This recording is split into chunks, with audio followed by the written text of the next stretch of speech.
बिस्मिल्लाहिर्रहमानिर्रहीम। अस्सलाम वालेकुम नादरीन, आप यूट्यूब चैनल देख रहे हैं, मैं इमरान खान हूँ। नादरीन, ये वीडियो थोड़ी लेट है, इसके लिए माजरत। 3-1 घंटे शायद ज़्यादा हो गए इस वीडियो को बनाने में और आप तक पहुँचाने में। ये प्रॉब्लम थोड़ा सा रहेगा 1-2-3 दिन तक, और उसके बाद फिर चीज़ें नॉर्मलाइज़ हो जाएंगी इंशाल्लाह। एक बड़ी ख़बर है जो मेरे तक अब पहुँची है और इसकी तफसीलात मैं आपके सामने रखता हूँ। 3 चीज़ें ऐसी हैं जिनके ऊपर अभी ये तय कर लिया गया इस्टेब्लिशमेंट की जानिब से कि इनके ऊपर ज़ीरो टॉलरेंस होगी और इनकी तैयारी की जा रही है। मजहबी सियासी जमातें जो हैं, चाहे वो फजलुर रहमान साहब हैं, चाहे वो दीगर पॉलिटिकल पार्टीज़ हैं, जमात इस्लामी हैं, बाकी लोग हैं, वो इस पे ऑन बोर्ड ले लिए गए और उन्हें ये कह दिया गया कि इसके ऊपर आपने खप नहीं डालनी। हुकूमती जमातें भी इसके ऊपर राज़ी हैं और पाकिस्तान तहरीक इंसाफ के वो लोग जो बाहर मौजूद हैं उनमें से भी बेशतर को राज़ी कर लिया गया है। इमरान खान साहब को आइसोलेशन में डाल दिया जाएगा या कोशिश की जाएगी ये दिन निकाल दिए जाएं और ये एक्टिविटीज़ कर ली जाएं। इनमें जो 3 चीज़ें जिनके ऊपर बिल्कुल किसी किस्म का कंप्रोमाइज़ नहीं होगा, ज़ीरो टॉलरेंस होगी और एक क्रैकडाउन भी शुरू कर दिया गया सोशल मीडिया पे, जिसका आगाज़ हो गया है। मुझे पता चला कि जिमी विर्क नाम से एक अकाउंट है सोशल मीडिया का, ये कोई बैरून मुल्क साहब रहते हैं और उनके भाई को उठा लिया गया फैसलाबाद के नज़दीक से, और उनको उठाने के बाद जो है वो दबाव डाला जा रहा है। और वहाँ से जो इत्तलात आ रही हैं वो भी यही इत्तलात हैं कि इन्हीं चीज़ों से मुतअल्लिक़ रियासत को प्रॉब्लम हो रही है। जो पहला प्रॉब्लम है वो इसराइल फ़ौज भिजवाने के मामले पर है। जो मिलिट्री इस्टेब्लिशमेंट है वो नहीं चाहती कि इसके ऊपर डिस्कशन हो, कोई ज़्यादा बातचीत हो, वो इन चीज़ों को नॉर्मलाइज़ करना चाहते हैं। वज़रा जो हैं वो रोज़ाना इसके फ़ायदे गिनवा रहे हैं। वो ये बता रहे हैं कि जनाब कोई फ़र्क नहीं पड़ता, इसराइल जानी चाहिए फ़ौज, फ़लस्तीन पहुँचनी चाहिए फ़ौज इसराइल की मंजूरी के बाद। यानी डोनाल्ड ट्रंप की ख्वाहिश है, इसराइल की मंजूरी है और हमास को गैर मुसल्लह करना है और इसराइली जो सरहदें हैं उनको महफूज बनाना है, जबकि फ़लस्तीनियों की हिफाजत का एक दावा है।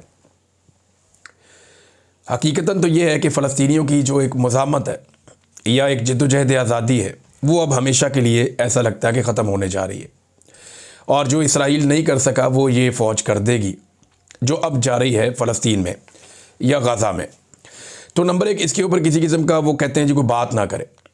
इसके ऊपर बहुत दबाव आ रहा है सोशल मीडिया के ऊपर, जो लोग इस पर बात कर रहे हैं उन पर बहुत दबाव आ रहा है और रोका जा रहा है कि इसके बारे में बात ना करें। नंबर 2, अफ़गानिस्तान से लड़ाई और कबायली इलाकों में ऑपरेशन पर, इस हवाले से भी ज़ीरो टॉलरेंस है। वो कहते हैं जी इस बारे में तो बात ही ना करे कोई, क्योंकि ये दोनों चीज़ें याद रखिएगा जुड़ती हैं डोनाल्ड ट्रंप के साथ।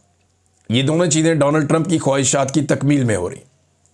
यानी डोनाल्ड ट्रंप की ये ख्वाहिश है कि पाकिस्तान इसराइल को तस्लीम करे, पाकिस्तान इसराइल के साथ अच्छे ताल्लुकात बनाए और हमास को हमेशा के लिए ख़त्म कर दिया जाए, और जहाँ फ़लस्तीनी है वो वहाँ महदूद रहें। फ़लस्तीनी रियासत बने या ना बने उसके बारे में वो अभी तक कन्फ्यूजन का शिकार हैं डोनाल्ड ट्रंप। तो इस हवाले से पाकिस्तान की एस्टेब्लिशमेंट डोनाल्ड ट्रंप को फॉलो कर रही है। अफ़गानिस्तान में डोनाल्ड ट्रंप को बगराम एयरबेस चाहिए। उन्होंने कहा जी अगर ये काम करोगे तो ठीक है, नहीं तो फिर हम ये बताएंगे। अफ़गानियों के लिए हालात मुश्किल हो जाएंगे। अब अफ़गानियों ने तो मना कर दिया था, लेकिन डोनाल्ड ट्रंप ने एक बात और समझाई है आलमी मीडिया को, और उन्होंने 2-3 मौक़ों पर यह बात की है कि बहुत सारे काम ऐसे हैं वो अब अमरीकी फ़ौज को आगे नहीं करेंगे। वो काम वो अमरीकी फ़ौज से नहीं लेंगे। वो काम करने के लिए उन्हें खित्ते में दीगर फ़ौजें अब मुयस्सर हैं और वो उन फ़ौजों के ज़रिए से वो काम लेंगे। जैसा कि उन्होंने हमास को ख़त्म करने का या हमास को कुचलने का जो फ़ैसला किया उसके बारे में भी उनका यही मानना है। तो इसराइल फ़ौज भिजवाने का मामला हो या अफ़गानिस्तान से लड़ाई का मामला हो, ये दोनों चीज़ें जाकर जुड़ जाती हैं डोनाल्ड ट्रंप की ख्वाहिशात के साथ।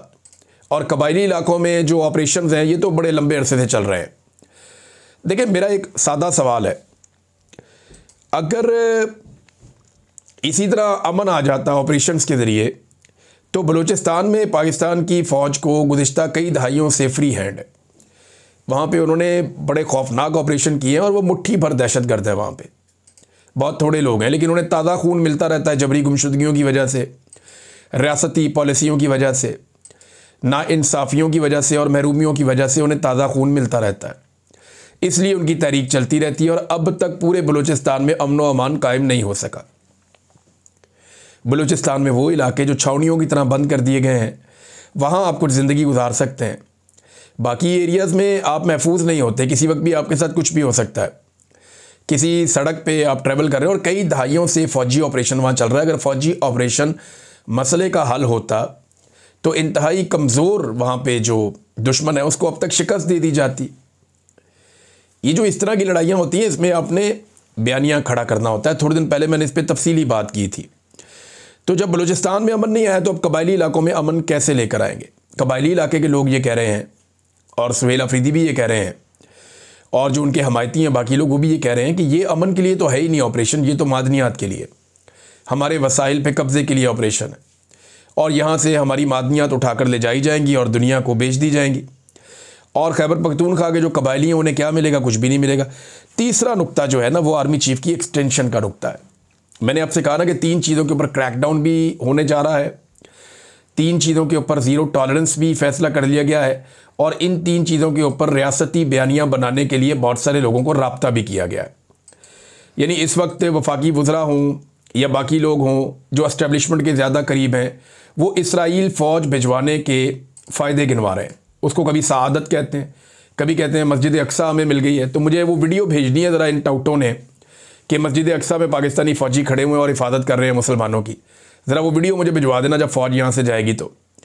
दूसरा वो ये कह रहे हैं कि जी पार्लियामेंट को हम एतमाद में लेंगे लेकिन हम करेंगे इसको इस तरह करेंगे, इन कैमरा करेंगे कि पब्लिक नहीं करेंगे कि क्या बातचीत हुई वहाँ पे इसराइल फ़ौज भेजने के हवाले से, और फैसला तो जिन्होंने करना है उन्होंने ही करना है, तो वो पार्लियामेंट में तो नहीं होगा। दूसरा वो ये कह रहे हैं कि कैबिनेट की हम मंजूरी ले लेंगे। तो जिस तरह की कैबिनेट है इससे तो आप जिस मर्ज़ी काम की मंजूरी ले लें, कोई भोंडे से भोंडा और बदतरीन काम भी आप इनके सामने रख दें और कहें जी ऊपर से ऑर्डर आ गया मंजूरी देनी है, तो वो फौरी तौर पे मंजूरी दे देंगे।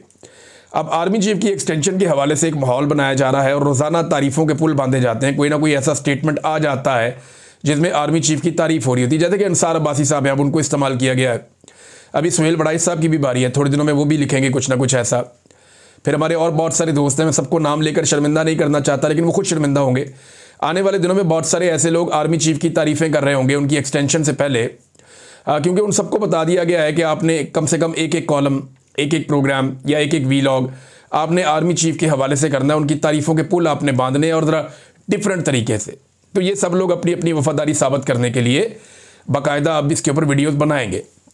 जैसा कि राना सनाउल्लाह ने कल खालिद बिन वलीद रज़ी अल्लाह तआला अन्हु से जोड़ दिया आर्मी चीफ को कि बिल्कुल वो वैसे ही जर्नैल है। हालांकि ज़मीन आसमान का फ़र्क है दोनों के अंदर।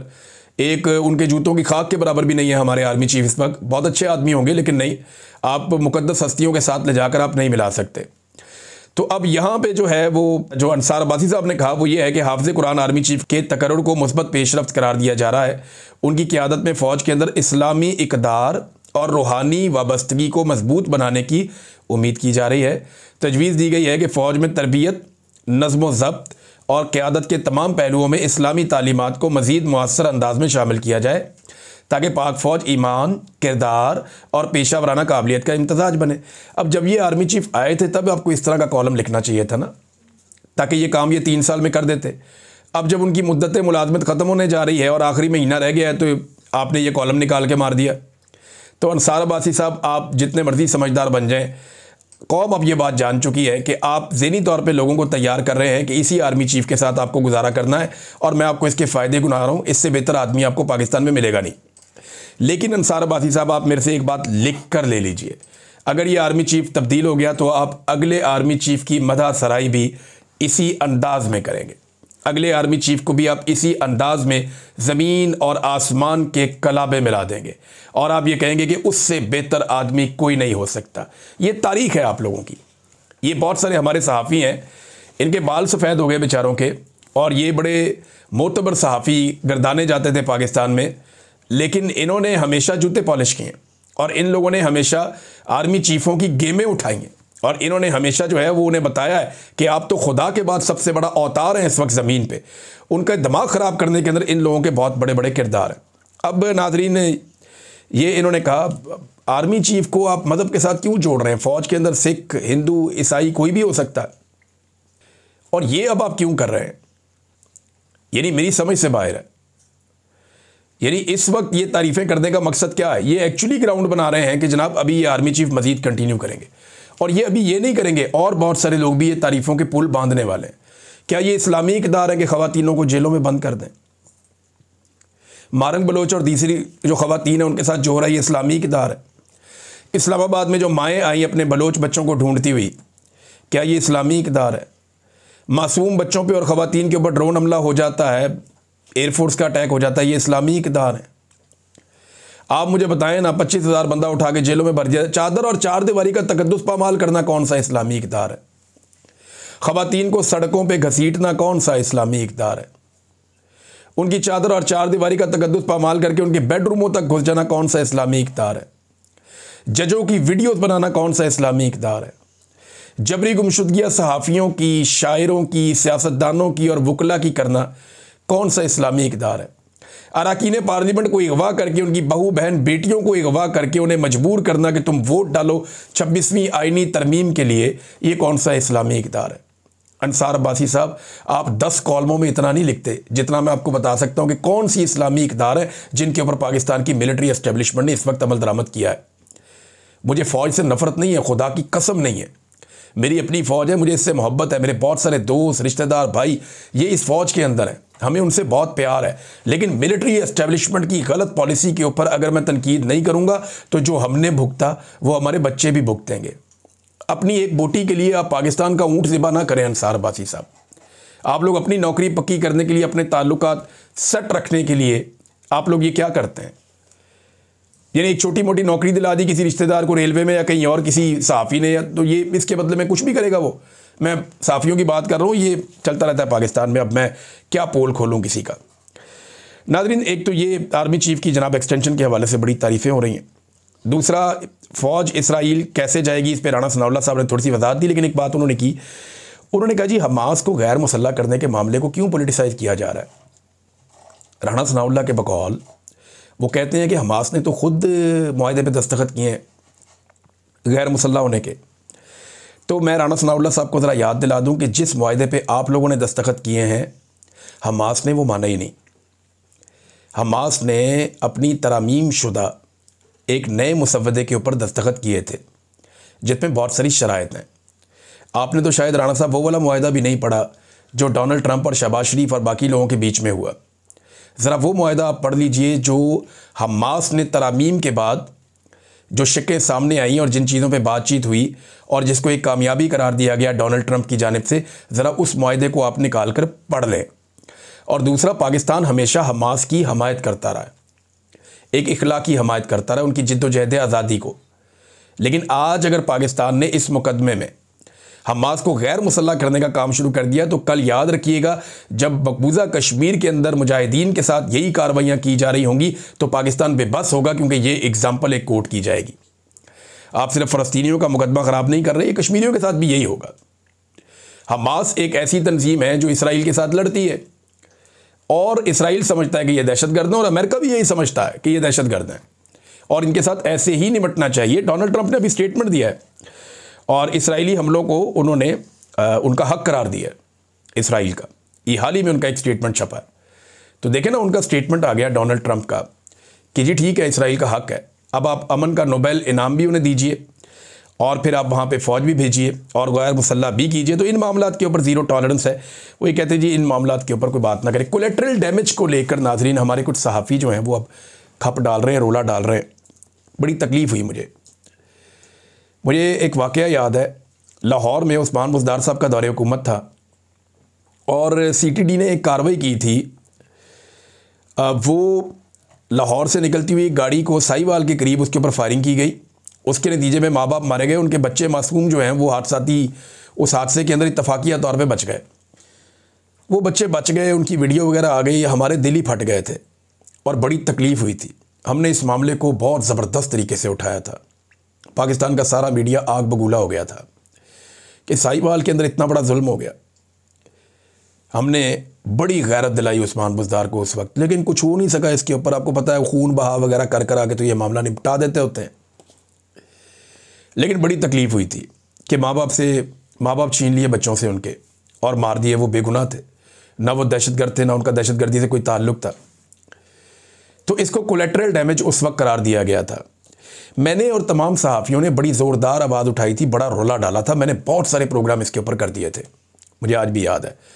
मुझे बल्कि कई लोगों ने कहा कि आप बहुत ज़्यादा जज्बाती हो गए। मैंने कहा यार सोचो उन बच्चों के बारे में जो अपने माँ बाप के बगैर अब ज़िंदगी गुजारेंगे, उनकी तकलीफ़ आप देखो, वो सहमे हुए बच्चे, उनकी हालत आप देखो कैसे उनका कत्लेआम कर दिया CTD ने। मैंने ये मामला उठाया था। जिन सहाफ़ियों ने मेरे साथ मिलकर वो मामला उस वक्त उठाया था, वो आज खैबर पख्तूनख्वा के कोलेटरल डैमेज को जस्टिफाई कर रहे हैं टीवी पे बैठ के। वो कहते हैं जी ऑपरेशन होते हैं तो बंदे तो मरते हैं ना, ये तो होता है। फिर यार वो पंजाब में बच्चे थे तो हम लोगों ने सबने मिलकर शोर मचाया। क्या पश्तूनों के बच्चे बच्चे नहीं हैं? क्या हमारे पश्तून हमारे भाई नहीं हैं? क्या वो इस मुल्क के शहरी नहीं हैं? क्या वो चिल्ड्रन ऑफ लेसर गॉड हैं? क्या वो कोई और मखलूक है, कहीं और से आए हुए हैं? क्या उनकी ज़िंदगी की कोई कीमत नहीं है? क्या जो हमारे पश्तून भाई हैं उनका खून सस्ता है कि आप उन्हें मारें? कोलेटरल डैमेज के नाम के ऊपर क्या कभी किसी, ये एक बड़ी ज़बरदस्त बात की हमारे कुछ दोस्तों ने, और ये वज़ीर आला ने भी शायद की ये बात, कि जनाब किसी जर्नैल का बच्चा तो नहीं मरता कोलेटरल डैमेज में, गरीब माँ का बच्चा मरता है, गरीब बाप का बच्चा मरता है। और जो फ़ौजी भी शहीद होता है या मरता है वो गरीब बेचारा फैमिली से होता है। जो पुलिस वाला शहीद होता है, फ़ौजी शहीद होता है, वो गरीब फैमिली से होते हैं बेचारे। जर्नैलों के बच्चे तो नहीं मरते कोलेटरल डैमेज में, वज़ीर आज़म के बच्चे तो नहीं मरते, बड़े बड़े वज़ीरों के बच्चे तो नहीं मरते कोलेटरल डैमेज में। इनका कोई मारा जाए ना कोलेटरल डैमेज में तो इनको पता चले कि कितना बड़ा सानिया, कितनी बड़ी मुसीबत है। घर से एक आदमी का जनाजा उठता है ना, और अगर वो बच्चा हो जिसने भी ज़िंदगी की बहारें भी ना देखी हो तो कोहराम मच जाता है। और रोज़ाना खैबर पख्तूनख्वा में ऐसे जनाजे उठते हैं। मैं उन सहाफ़ियों को सिर्फ ये कहना चाहता हूँ कि सिर्फ एक लम्हे के लिए अपने बच्चों को अपने दिमाग में लाएं और ये सोचें कि एक अननोन ड्रोन आता है और वो बम मार दे और आपके बच्चे मारे जाएं, और बाद में आपको ख़बर दी जाए कि ये कोलेटरल डैमेज था। तो क्या आप टीवी पे बैठ के ये कहेंगे कि ठीक है कोलेटरल डैमेज तो हो जाता है, खैर है, कोई नहीं, मेरे बच्चे मारे गए तो क्या हुआ? आप नहीं कह पाएंगे। ये बड़ी तकलीफ़ होती है। उनको इंसान समझें आप। वो कबायली पश्तून जो हैं वो भाई हैं हमारे, आप उन्हें इंसान समझें, उनके साथ ज़्यादती ना करें। अच्छी बात यह है कि खैबर पख्तूनख्वा में एक तो आर्मी चीफ गए जाके, उन्होंने कोई जरगे से बातचीत की। कुछ लोग क्लेम कर रहे हैं कि ये जरगा ठीक था, कुछ लोग कह रहे हैं जी ये जरगे के अंदर जो लोग बुलाए गए ये चुने हुए लोग थे और मर्ज़ी की बात हुई है। वहाँ पे जो असल जरगा है, जो लोग शिकायत कर रहे हैं उनसे तो मुलाकात ही नहीं हुई और बात ही नहीं हुई। तो वो जरगा तो अभी पाकिस्तान तहरीक इंसाफ के वज़ीर आला सुहेल अफरीदी ने अनाउंस किया हुआ कि वो बुलाएंगे। देखते हैं वो जरगा क्या करता है। लेकिन सुहेल अफरीदी साहब की आज फिर मुलाकात नहीं करवाई गई। इमरान खान साहब से मुलाकात के लिए वो जुमेरात वाले दिन पहुँचे, चौथी मरतबा वो गए और चौथी मरतबा उनकी मुलाकात नहीं करवाई गई। अंदाज़ा कर लीजिए आप, वो 4 मरतबा वहाँ जा चुका वज़ीर आला और 4 मरतबा उसकी मुलाकात नहीं करवाई गई। उसने कहा कि किसी सूबे का हक डंके की चोट पर मैं लूँगा, अपने सूबे का हक, लेकिन किसी से भीख नहीं चाहिए। पाकिस्तान में जो पॉलिसी गलत होगी इसके ख़िलाफ़ हूँ मैं। उन्होंने ये भी कहा, उन्होंने कहा हमारे एक एक घर से 20-20 लोग शहीद हो रहे हैं। जिन लोगों के घरों पर मार्टर गोले और ड्रोन हमले होते हैं इसका दर्द वही समझते हैं। जो फ़ौजी शहीद होते हैं वो भी मेरे हैं। कल कुरम में शहीद होने वाले फ़ौजी के घर गया, उसके जनाजे को कांधा भी दिया। वो एक शहीद के जनाजे का बोझ कल 80,000 शोहदा का बोझ था मेरे कंधे पर। ये फ़ौज भी मेरी है, पाकिस्तान भी मेरा है, इसलिए पाकिस्तान में जो भी गलत पॉलिसी होगी मैं उस पर बोलूँगा। देखिए, हम अपनी पॉलिसियों से अपने फ़ौजी शहीद करवा रहे हैं, अपने पुलिस वाले शहीद करवा रहे हैं। हमें दिमाग से काम लेना चाहिए। क्या ये पॉलिसी बलूचिस्तान में काम कर गई? नहीं कर गई। आपने जनाब बेशुमार सैकड़ों ऑपरेशन कर दिए कबायली इलाकों में, क्या ये पॉलिसी काम कर गई? नहीं कर गई। तो फिर जो इमरान खान ने पॉलिसी लगाई थी उससे अमन आ गया था ना, कम से कम 3 साल अमन रहा ना, तो फिर आप वही पॉलिसी लगाइए और उसी तरीके से चलिए। रियासती ताकत और रियासती डंडा ज़रूरी है, लेकिन वहाँ पे सियासी दिमाग अप्लाई होना चाहिए। जो ख्वाजा आसिफ ने खौफनाक धमकियाँ लगा दी हैं अफ़गानिस्तान को, इस लेवल तक तो ख्वाजा आसिफ के अपने करीबी लोग कह रहे हैं कि नहीं जाना चाहिए था। और ख्वाजा आसिफ की तो धमकियाँ नहीं हैं, यानी ज़बान उनकी है, अल्फाज किसी और के हैं और वो दिखाई भी दे रहा है। नाज़रीन, जाते जाते एक बड़ी इंटरेस्टिंग चीज़ मैं आपके सामने रखता हूँ। काजी फ़ायद ईसा साहब की तबीयत साफ़ की है मुसद्दिक मलिक साहब ने बैरून मुल्क। कई तरह ये खबर दे चुके हैं। काजी साहब की चंगी तबीयत साफ़ की है मुसद्दिक मलिक साहब ने। तो काजी साहब जो है वो एक टॉयलेट पेपर की तरह थे। एक टिश्यू पेपर होता है, एक टॉयलेट पेपर होता है। इस्तेमाल हुआ और फारिग कर दिया और ड्रेन कर दिया। तो काजी साहब, याद है आपको, जरदारी साहब बैठाते थे अपने पहलू में, शरीफ ख़ानदान अपने पहलू में, डार आपके साथ बैठता था, इसाक डार जो आज डिप्टी वज़ीर आज़म है। कैसी आपको इज़्ज़त देते थे, आप फ़िरौन बने हुए थे, आपने पाकिस्तान में किसी को इंसाफ नहीं दिया। तारीख़ के बदतरीन इलेक्शन आपने करवाए, जबर, फसाइयत, जुल्म, जबरी गुमशुदगियाँ, बर्बाद करके रख दिया आपने पाकिस्तान का सारा जुडिशल फैब्रिक। देखें, आप फ़िरौन थे अपने दौर में, आज आपकी बेइज्जती एक अदना कारकुन से करवाई जा रही है। यही आपका नसीब है और आप जैसे रास्ते पे जो लोग भी चलेंगे उनके साथ यही होगा। ये ज़िल्लत आपने अपने मुकद्दर में खुद लिखी है। अब तक के लिए इतना ही। अपना ख्याल रखिएगा, अपने इस चैनल का भी। अल्लाह हाफ़िज़।